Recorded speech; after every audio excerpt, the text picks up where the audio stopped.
The cafeteria of Galactic Academy Station 7 hummed with the usual cacophony of 1,000 different species attempting to coexist. Maya stood in the doorway, her anti-grav mobility unit hovering silently beneath her, scanning the vast hall for an empty seat. Her dark eyes moved systematically across the sea of tables, each one claimed by clusters of cadets who had already formed their tribal allegiances. At 17 standard years, Maya was among the youngest humans ever accepted into the Academy's elite tactical program. She was also the only one who couldn't walk. The accident on Mars colony had taken her legs but not her mind, a mind that had scored in the 99.8 percentile on the Academy's entrance examinations. Yet as she navigated through the crowd, she felt the familiar weight of stares. Not admiration for her achievement, but pity. Always pity. Her mobility unit's sensors detected an opening near the eastern wall. As she approached, Maya's breath caught. Sitting alone at the table was William, the dragon warrior from Draconis Prime. He was impossible to miss. Nearly 8 feet tall even while seated, his scaled hide shimmered with iridescent purple and gold.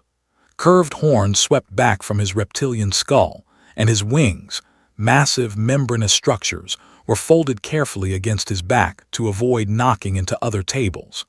The Draconis were legendary across the galaxy, warrior poets who had never lost a war in their 12,000-year recorded history. Maya hesitated. Every instinct told her to find somewhere else, anywhere else. But the cafeteria was full, and her pride wouldn't let her eat alone in her quarters again. She approached the table, her heart hammering against her ribs. "Excuse me," Maya said, her voice steadier than she felt. "May I share this table?" William's head turned toward her with predatory grace. His eyes, vertical slits of molten amber, fixed upon her with an intensity that made her want to retreat. For a long moment he said nothing. The background noise of the cafeteria seemed to fade. Then slowly, William rose to his full height. The nearby tables fell silent. Conversations died mid-sentence. Cadets from a dozen species turned to watch. The Draconis did not share space with lesser beings. This was known. This was law on their world. Maya's fingers tightened on her mobility unit's controls, preparing to leave. She had made a mistake. A stupid, desperate mistake. William's clawed hand moved to the chair across from him. With ceremonial precision, he pulled it out. Then, in a voice like distant thunder, he spoke in perfect galactic standard. "It would be my honor, Cadet Maya Chen." The cafeteria erupted in whispers. Maya blinked, stunned. You know my name." "Sit," William said, gesturing to the chair. "Your meal grows cold." She maneuvered her mobility unit to the table, positioning herself across from the towering warrior. As she unpacked her meal, a modest selection of protein synthesis and vegetable matter, she could feel hundreds of eyes upon them. "I don't understand," Maya said quietly. "Why would you?"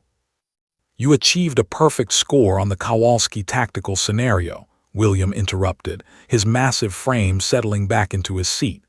The chair, designed for species of all sizes, still looked comically small beneath him. "In 15 years of that simulation's existence, only 3 cadets have done so. I am one. You are another." Maya felt heat rise to her cheeks. "I got lucky." "Luck," William said, and something that might have been amusement flickered in his amber eyes, "is what the incompetent call skill they do not possess." Despite herself, Maya smiled. She took a bite of her food, and for several minutes they ate in comfortable silence. Around them, the cafeteria gradually returned to its normal rhythm, though she noticed curious glances still directed their way. "May I ask you something?" Maya ventured.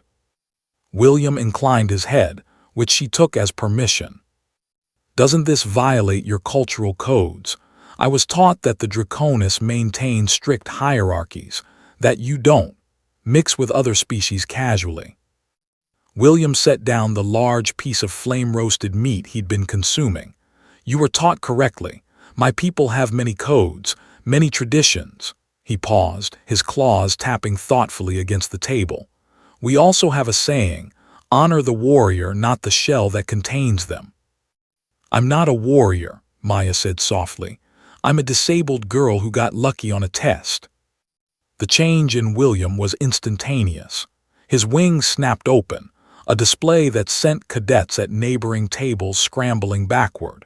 His eyes blazed with something fierce and primal. You survived an accident that would have killed most beings, William said, his voice cutting through the cafeteria like a blade. You scored perfectly on a simulation that breaks the minds of trained soldiers. You navigated this station's complex social hierarchy to gain admission to the most competitive program in known space. You crossed this room, under the judgment of 1,000 eyes, to ask me, a being whose reputation makes strong warriors weep, for a simple courtesy. He leaned forward, and Maya found herself unable to look away from those molten eyes. Do not confuse the vessel with the voyage, Cadet Chen. Your body is merely the ship. Your spirit is the navigator, and your spirit is forged from star metal. Maya felt something break open in her chest, some wall she'd been building since Mars, since the explosion, since the months of rehabilitation and the pitying looks and the whispers that she'd never make it, that she should accept her limitations, that some dreams were not meant for broken things. Thank you, she whispered, and was mortified to feel tears prickling at her eyes. William's expression softened. He reached into a pouch at his side and withdrew something small and metallic. With surprising gentleness, he placed it on the table between them. It was a scale, one of his scales, shimmering with purple and gold iridescence. On Draconis Prime, William said, we give our scales only to those we consider equals, warriors of worth. It is not a gift given lightly, nor one received without weight. Maya stared at the scale, her mind reeling. I can't accept this. I haven't earned. You earned it the moment you asked to share this table, William said firmly. Courage is not the absence of fear, Cadet Chen. It is the decision that something matters more than fear. You were afraid to approach me. I saw it in your eyes, in the hesitation of your movements. Yet you did so anyway, because your hunger for belonging was stronger than your fear of rejection. He stood again, gathering his tray. That is the definition of a warrior. Where are you going? Maya asked. William's mouth curved in what might have been a smile, revealing rows of serrated teeth. To file a request with the Academy administrators. The tactical program allows for partnership pairings. I believe you and I would make an effective team. Maya's eyes widened. You want to partner with me? I want to partner with the third being in galactic history to achieve perfection on the Kowalski scenario, William corrected. The fact that this being navigates via anti-grav unit rather than biological locomotion is irrelevant to their tactical value. He began to walk away, then paused, looking back over his massive shoulder. Tomorrow, same time, same table, we have much to discuss, partner.